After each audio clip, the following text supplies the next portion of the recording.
Come to your house. Jeez, oh, peace. You know you've been there. I treated you well. Excuse me, here's a positive note. Yes. NBA playoffs. Let's make people money. Yeah. Time Triple for the threat. first take. That's Triple right. threat parlay. Time to get to our prop bets. They're locked in for today's playoff games on ESPN. Stephen A. Pacers Bucks Game 3. What bet do you like the best in this one? Pacers Bucks Game 3. I like Damian Lillard scoring 25 plus. That's what I like for the play. He came back. All right. Game 2 wasn't himself, of course, because he had been gone for a while, but he's back now. Game time will show up tonight. They can't go on a break of elimination, go down 0-3 to Fair Indiana. enough. Dame will show up. Don't let Mad Dog hear you about Dame time.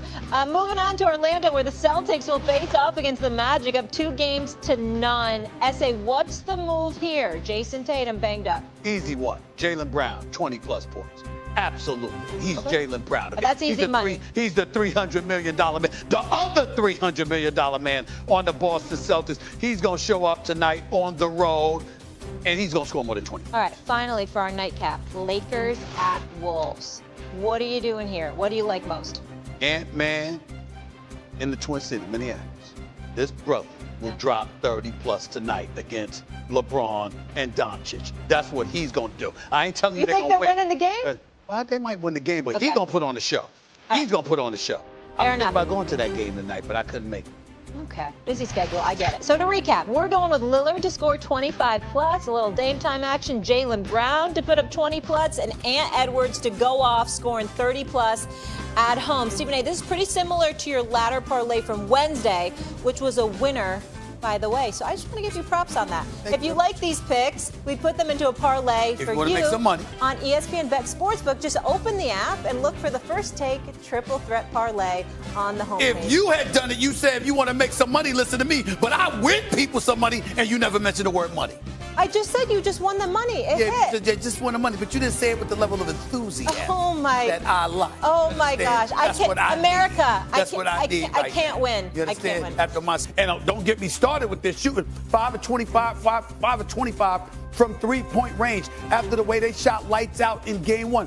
This is the reason why people felt this was a matchup made for the Los Angeles Lakers coming into this series. Because with Minnesota, you never know what you're going to get. They were trapping Anthony Edwards. They were getting the ball out of his hands. I understand it. But you're looking at Naz Reid. You don't need to be handling the ball too much. McDaniels, you don't need to be handling the ball too much. Julius Randle, listen, Mr. Lefty, he ain't ambidextrous, okay? We know this, all right? Even though he put up some decent numbers last day, had 27 points. I just found myself incredibly frustrated with Minnesota. The Lakers scored 60 points over the last 3 quarters.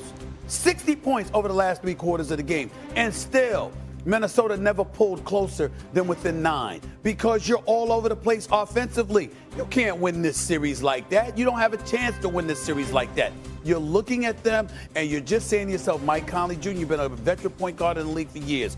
Control them. Control the pace. You know what? You got a ball. Don't be driving and drive. I saw McDaniels literally run over Austin Reeves. And then looked at the ref like, what? What did I do? What do you mean what you did? It's not football. You're not trying to run, not trying to break tackles. Trying to get to the basket. You're just looking at them right now. And I was just turned off, Wendy and Doggy, about how chaotic they look. That is not a team that would beat the Lakers in this series. 100%.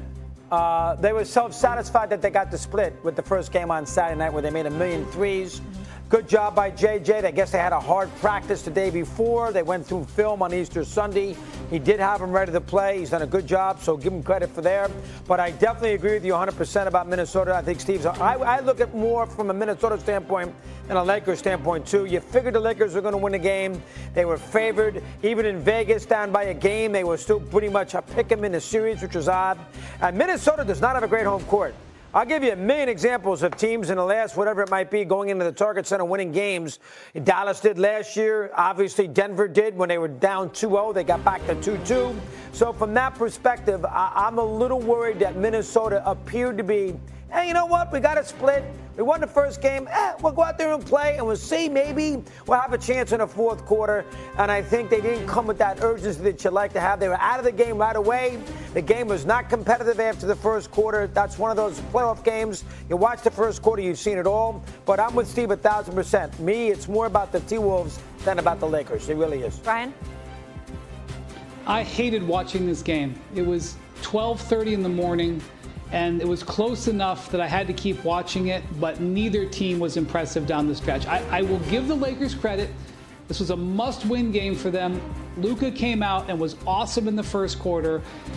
As I'm watching the end of this game, where they're both bumbling and stumbling and running over each other and all that stuff, I'm thinking of what the Denver Nuggets LA Clippers series looks like. Those two heavyweights who look like they both could win the West under the right circumstances. I'm thinking about Oklahoma City, who has dismantled the Grizzlies so far, totally looking like the 68-win team that they were during the regular season. And I'm thinking, one of these two teams thinks that they can run through the West playing this way? No way. So I'll give them a pass that it was the first two games of the series and it's going to be a long series. I just wasn't impressed either way. Luka has given Minnesota all kinds of problems over the last 2 years. If I was going to look into the future and say how this series is going to go, I don't see how Minnesota stops him. So I'd lean towards the Lakers. I think he probably carries them. But Ant Edwards hasn't been great these first two games. And what was alarming about last night's game is that he said he was confused by the defense the Lakers played on him. He said it was sort of a zone. I'm not an X's and O's expert. I think the way the Lakers were playing against him is similar to the way they play against great scorers, where they just try to crowd the paint and dare the guy to kick and shoot threes. Maybe there was a new wrinkle that J.J. Redick came up with that I didn't see, and I'll grant for that. I don't think Ant Edwards showed the aggression he needed to show considering the stakes. And the big thing was he had no assists in this game. He hasn't had a no-assist game in 3 years. He had 9 assists in game one. So this is really about Ant Edwards answering back with a great game or two when this series goes to Minneapolis. Well, first of all, collectively speaking, as an offense, they were absolutely awful. Let's get that out the way. Okay, you got a situation where you're looking at Naz Reid and Jaden McDaniels.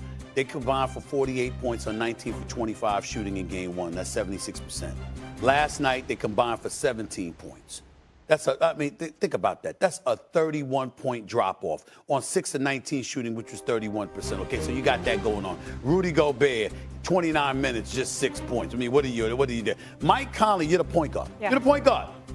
Scoreless in 21 minutes, 0 for 5 from the field, and 1 assist. Really? That's what we're doing? Mike Conley's better than that. I don't give a damn how old he is. He's a veteran. He's better than that. 1 assist, 0 points in a playoff game. Come on, Mike Conley Jr., you can do better than that, okay? And Ant-Man, what have I said? This brother can be Jordan-esque. He's got that kind of capability, that kind of talent. This brother's special. Yo, Ant-Man, you're not answering the call. You're not answering the call. I don't give a damn what the Lakers taught you. 23.5 points. 41% shooting, 35% from three-point range. We expect better. When you're going up against Luka Doncic and LeBron James, and you are the star of the other team, you got to do better than that. You got to do better than that. So, again, we understand it. I think for me personally, it's always been tricky because I have so much respect for the coach, Finch. I know he's a good coach. Please don't get me wrong, Wendy. I really, really do. But I got to look at coaching when historically you're a bit haphazard. You're a bit bipolar. What you are on one night, you may not be on the next night. This is something that has happened with them offensively. Throw some more inside.